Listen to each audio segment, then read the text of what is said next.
إن الحمد لله نحمده ونستعينه ونستغفره ونستهديه ونتوكل عليه ونتوب إلى الله متابا. الحمد لله الذي هدانا لهذا وما كنا لنهتدي لولا أن هدانا الله، وأشهد أن لا إله إلا الله وحده لا شريك له، وأشهد أن سيدنا وحبيبنا وعظيمنا وقدوتنا محمدا رسول الله خير الكائنات على الإطلاق، أرسله الله رحمة للعالمين بشيرا ونذيرا وداعيا إلى الله بإذنه وسراجا منيرا. ونشهد كلنا بلا استثناء أنه صلى الله عليه وسلم قد بلغ الرسالة حق التبليغ، وأدى الأمانة ونصح لهذه الأمة، وكشف الله به الغمة وجاهد في الله حق الجهاد وأتمه حتى أتاه من الله اليقين. وصلوات ربي وسلامه الأتمان الأكملان الأزكيان عليه وعلى آله الأطهار وصحابته الأبرار ومن تبعهم من الأخيار ما تعاقب الليل والنهار إلى يوم الدين والقرار. تباركت يا الله ربي ذكرتنا فحمدا لمولانا وشكرا لربنا بأسمائك الحسنى وأسرارها التي أقمت بها الأكوان من حضرة الفناء. فندعوك يا الله يا مبدع الورى يقينا يقين الهم والكرب والعنا، وسر يا رحيم العالمين بجمعنا إلى حضرة القرب المقدس واهدنا. يا أول من غير بدء وآخر بغير انتهاء أنت في الكل حسبنا. حسبنا الله من جميع خلقه، حسبنا الله ونعم الوكيل. إن ولي الله الذي نزل الكتاب وهو يتولى الصالحين. قال الله سبحانه وتعالى في محكم التنزيل: يا أيها الذين آمنوا اتقوا الله حق تقاته ولا تموتن إلا وأنتم مسلمون. يا أيها الذين آمنوا اتقوا الله وقولوا قولا سديدا يصلح لكم أعمالكم ويغفر لكم ذنوبكم، ومن يطع الله ورسوله فقد فاز فوزا عظيما. وقال عز من قائل: وتزودوا فإن خير الزاد التقوى واتقون يا أولي الألباب. فأوصي نفسي أولا وأوصيكم جميعا رجالا ونساء بتقوى الله جل وعلا في السر والعلن، وامتثالا لأمر ربنا عز وجل في الآية التي ذكرناها سابقا.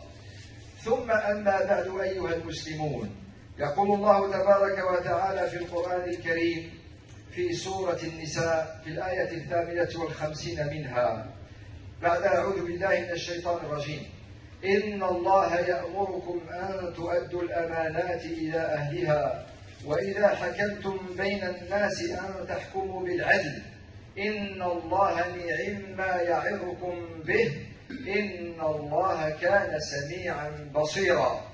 ويقول عز وجل في الآية 73 من سورة الأحزاب بعد أعوذ بالله من الشيطان الرجيم: إنا عرضنا الأمانة على السماوات والأرض والجبال فأبين أن يحملنها وأشفقن منها وحملها الإنسان إنه كان ظلوما جهولا ليعذب الله المنافقين والمنافقات والمشركين والمشركات ويتوب الله على المؤمنين والمؤمنات وكان الله غفورا رحيما. وقال صلى الله عليه وسلم في الحديث الصحيح الذي أخرجه الإمام أحمد في مسنده، قال عليه الصلاة والسلام: لا إيمان لمن لا أمانة له ولا دين لمن لا عهد له.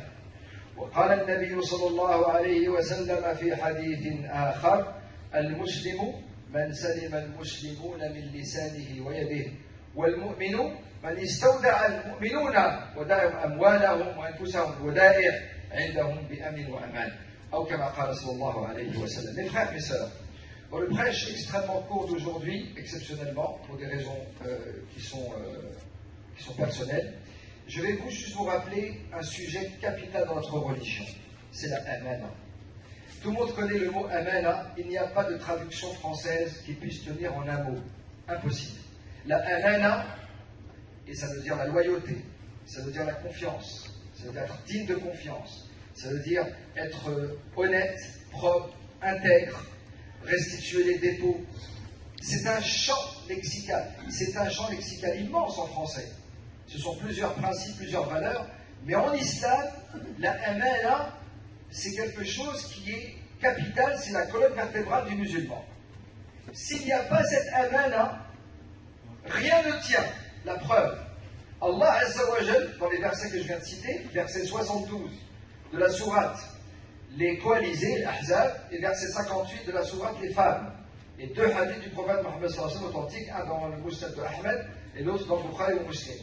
Il faut comprendre que ce ne sont pas des références hasardement citées. Tout ça, c'est le domaine de définition, c'est des crochets fermés. Et dedans, vous avez toute la masse des versets du Coran. Et tous les hadiths authentiques du prophète Mohammed sallallahu alayhi wa sallam, qui traitent et qui gravitent, tels des électrons autour d'un noyau, autour de ce noyau qui est l'amana. Le prophète Mohammed sallallahu alayhi wa sallam nous dit, il ne peut pas y avoir de iman, de foi, s'il n'y a pas de amana. Et il ne peut pas y avoir de religion, ne parlez pas de religion, de dîme, de religion, s'il n'y a pas cette qualité morale d'être digne de confiance. Je vous rappelle que le prophète Mohammed sallallahu alayhi wa sallam, avant même qu'il ne devienne prophète à 40 ans et un jour, à la Mecque, auprès des siens, à Quraysh, tout le monde le connaissait comme étant Al-Amin. Son surnom c'était le Amin, déjà. Mohammed, avant de devenir Rasulullah sallallahu alayhi wa sallam, tout le monde à la Mecque le connaissait comme étant Al-Amin. Aïn Al-Amin. Al-Amin, c'est Mohammed sallallahu alayhi wa sallam, le digne de confiance. Parce qu'avant même qu'il devienne prophète, la qualité magistrale numéro 1, le pôle, le nerf névralgique d'un croyant, d'un musulman, c'est la amana. Et s'il n'y a pas de amana, il faut arrêter de faire semblant d'être musulman. Arrêter de faire semblant d'être un croyant. On se ment à nous-mêmes. On est injuste envers nous-mêmes. On badine, on joue avec la religion d'Allah, ce qui est condamné. C'est pour ça que les versets sont catégoriques. Allah Azza wa Jal, pour nous montrer la gravité de cette situation quand la amana n'est pas respectée, et quand l'engagement n'est pas honoré, et les contrats ne sont pas respectés, les termes d'un contrat, il nous dit que la amana, Allah il l'a proposé au poids lourd de la création d'Allah Azza wa Jal. C'est quoi les poids lourds? Les cieux, les terres et les montagnes, dont vous avez tous récit dans le Coran al-Karim, à plusieurs occurrences, à chaque fois, les montagnes, les cieux, les terres, ce sont les trois créations d'Allah les plus lourdes en volume, mais en force, qui seraient plus à même de s'engager pour respecter la amana, prendre la responsabilité de la amana, de la création de Dieu. Eh bien, ces trois poids lourds de la création d'Allah ont décliné l'offre. On dirait non. Dans le verset 72 de la sourate Les Coalisés, Inna aradna, Allah dit, j'ai proposé la amana aux cieux, aux terres, aux montagnes. Et ils ont pitié de celui qui allait prendre la amana. Et ils ont décliné l'offre à Allah. Oh Allah, je ne veux pas. Non, jamais. Parce qu'Allah leur a dit, si vous respectez la amana, vous serez récompensé. Si vous défaillez, vous ne respectez pas la amana, alors vous serez punis et vous rendrez compte. Ils ont décliné l'offre. Et ce n'est pas de la mythologie musulmane. Hein. Ce n'est pas de la mythologie. Ça, c'est le Coran, la parole d'Allah Azza wa Jal. Et vous savez, c'est qui a pris la amana? Ya Muslimoun. C'est Adam, notre père à tous. Adam. Il a dit oui, moi je prends l'amana. Donc l'espèce humaine, l'homme, est celui qui est responsable de la amana sur terre. Et c'est ça, Allah Azza wa Jal finit le verset en disant Wa hamalaha al-insan, et l'homme a pris la amana. Innahu, il est certes zalouman, injuste vis-à-vis de lui-même. Jahoula, et ô combien ignorant. Regardez les deux qualités qu'Allah a choisies pour l'homme, l'être humain, qui a choisi de s'engager pour respecter prendre la amana. Donc nous sommes, qu'on le veuille ou pas, responsables de la amana, de l'environnement, de toute la création de Azza wa Jal, c'est Allah qui gère et qui pilote. Mais nous, en tant qu'individus, qu'êtres humains, nous avons l'obligation, a fortiori en tant que musulmans et croyants, d'être on ne peut plus respectueux de la amana. Qu'est-ce que la amana maintenant?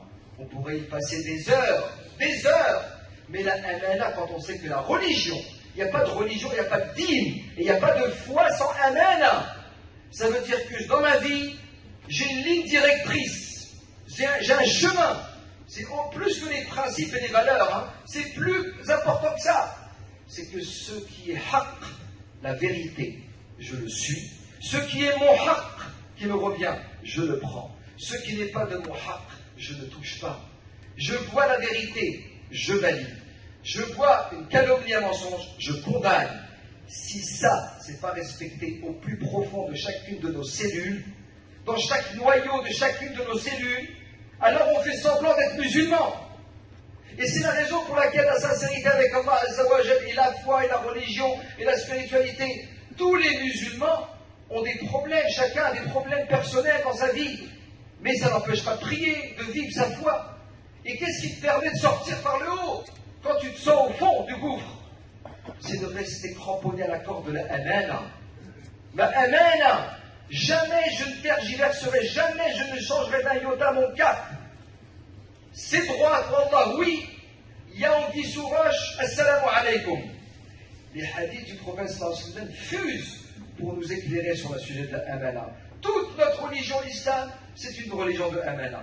On n'a pas le temps d'expliquer, pour comprendre un sujet simple. La amana, c'est la prière à l'heure. La amana, c'est de jeûner, c'est de faire le hajj, la sadaqa, la zakat. La amana, c'est de restituer les dépôts. Tu as emprunté de l'argent, de le restituer. Combien de musulmans souffrent parce qu'ils ont prêté de l'argent, on ne leur a pas rendu. Et celui qui ne leur a pas rendu, il peut prier à côté de lui à la mosquée. Combien de cas de frères ou sœurs qui sont associés dans des projets, des entreprises, il a planté un couteau dans le dos, il a une crapulerie, il l'a trahi. Combien? Ils viennent prier à la mosquée quand même. Elle est où la amana? Et des exemples, vous en avez à profusion. Et c'est ça que le prophète sallallahu alayhi wa sallam nous indique quand il s'agit de amana. Notre religion, mes frères, c'est la loyauté, c'est la sincérité. Ce qui vous appartient à titre temporaire. Vous êtes simplement des gestionnaires, dépositaires. Allah est propriétaire de tout. Ce qui ne vous appartient pas, éloignez-vous-en comme de la peste, parce que le Nabi sallallahu alayhi wa sallam nous annonce dans le hadith, tu n'as pas de religion et tu n'as pas de foi. L'iman. Allah est avec les croyants. Si le professeur te dit parce que tu ne respectes pas la amana, tu n'es pas loyal, tu n'es pas honnête, tu ne restitues pas les dépôts aux ayants droit, alors tu n'es pas un croyant. C'est ce que nous dit le Coran, c'est ce que nous dit le hadith du prophète sallallahu alayhi wa sallam. Et on s'interroge quand on voit des cas, et ô combien il y en a. Un homme qui vient dire: oh imam, j'ai un problème, j'ai acheté 1 kilo de dattes, mais il y a un abricot, j'ai trouvé un abricot dedans. Le vendeur de mon marché m'a mis un abricot, c'est pas moi, je vais le rendre, il faut donner l'abricot, j'ai acheté que des dattes. Il est tombé dedans et c'est pas mon haq. Quand on voit ça, on dit: Masha'Allah, quel croyant, il est revenu rendre l'abricot parce qu'il n'est pas lui, Masha'Allah. Et en même temps, lui, il a l'abricot. Il a mangé le terrain de sa sœur, de son frère, dans l'héritage de ses parents. Il a bouffé des hectares à ses frères et sœurs. Il a volé à son voisin.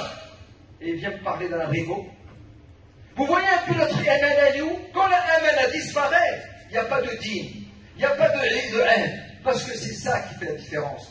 Quand il y a des problèmes dans la Ummah de Mohammed sallallahu alayhi wa sallam, c'est qu'il n'y a pas d'amana. Tu vois l'injustice, tu te tais. Tu vois la calomnie, tu t'en réjouis, tu peux même mettre de l'huile sur le feu. Elle est où la amana? Tu sais que c'est injuste, mais tu fermes la bouche, tu te tais. Soi-disant par sagesse, je ne m'occupe pas, je ne m'immisce pas dans les affaires des gens. Mais tu viens, même le droit positif fait par les hommes condamne la personne qui laisse une personne en détresse. Non-assistance en personne en danger, c'est passible de prison. C'est passible d'emprisonnement. Non-assistance à personne en danger. Il passe, il voit pire que des dangers dans la famille, dans les amis. Il se tait. Et quand il se tait, déjà c'est un mot de remède. Parfois il intervient pour soutenir ceux qui sont injustes. Comment voulez-vous que Allah subhanahu wa ta'ala, qui nous a donné cette amana de sincérité et d'être des gens clairs avec nous-mêmes, pour que notre religion puisse nous donner cette lumière qu'Allah Azza wa Jal accorde aux croyants dans leur cœur. Allahumma ahdina fi man hadayt, wa afina fi man afayt, wa inna al-haqqa haqqan warzuqna ittiba'ah, wa inna al-batila batilan warzuqna ijtinabah, wa tubu ila Allah jami'an ayyuhal mu'minun.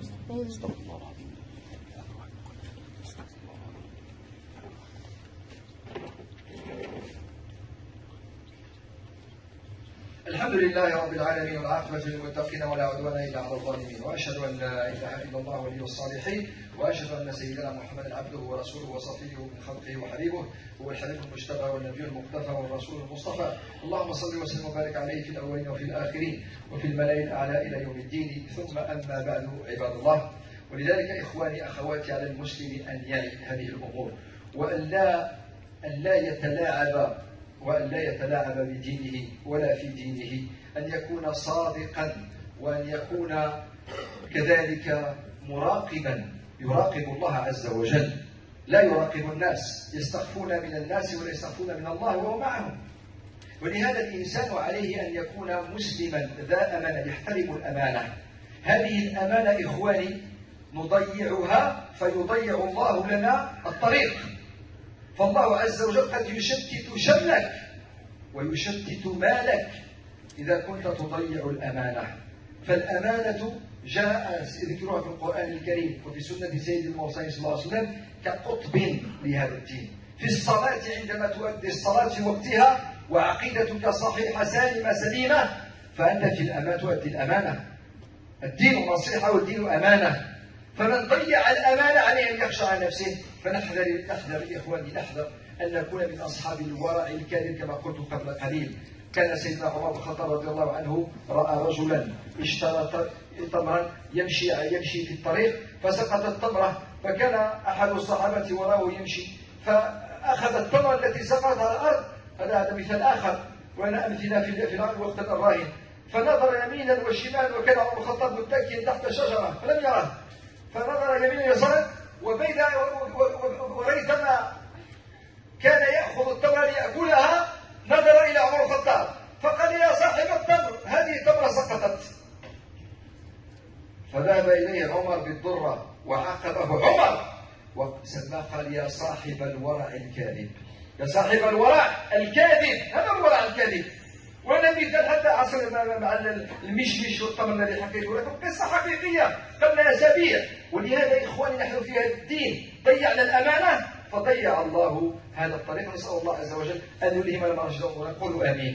اللهم ردنا الى دينك ردا جميلا. اللهم اجعلنا من الامناء يا رب العالمين. اللهم انا نسالك ان تساعدنا يا ربنا، وان تجعلنا من الذين يستمعون القول ويتبعون احسنه. اللهم ارنا الحق حقا وارزقنا اتباعه، وارنا الباطل باطلا وارزقنا اجتنابه، انك ولي ذلك والقادر عليه، ولا حول ولا قوه الا بالله العلي العظيم. اللهم اهد الازواج والذريه واسكن علينا وعليهم الطافك الخفيه. اللهم ردنا الى دينك ردا جميلا. اللهم باعد بيننا وبين الفتن والشقاق والنفاق وسوء الاخلاق كما باعدت بين المشرق والمغرب يا رب العالمين. اللهم اجعل اخر كلامنا جميعا لا اله الا الله محمد رسول الله، عليها نحيا وعليها نموت وعليها نلقى الله. اللهم امين، اللهم امين، اللهم امين يا رب العالمين. وصلى الله وسلم وبارك على سيد المرسلين. قال الله عز وجل: إن الله وملائكته يصلون على النبي يا أيها الذين آمنوا صلوا عليه وسلموا تسليما. اللهم صل وسلم وبارك على سيدنا محمد وعلى آله وصحبه وسلم تسليما كثيرا. سبحان ربك رب العزة عما يصفون والسلام على المرسلين والحمد لله رب العالمين. عباد الله، إن الله يأمر بالعدل والإحسان وإيتاء ذي القربى وينهى عن الفحشاء والمنكر والبغي والعظيم لعلكم تذكرون. واذكروا الله العظيم الجليل يذكركم واشكروه على نعمه يزدكم ولذكر الله أكبر والله يعلم الساعة وأقم الصلاة.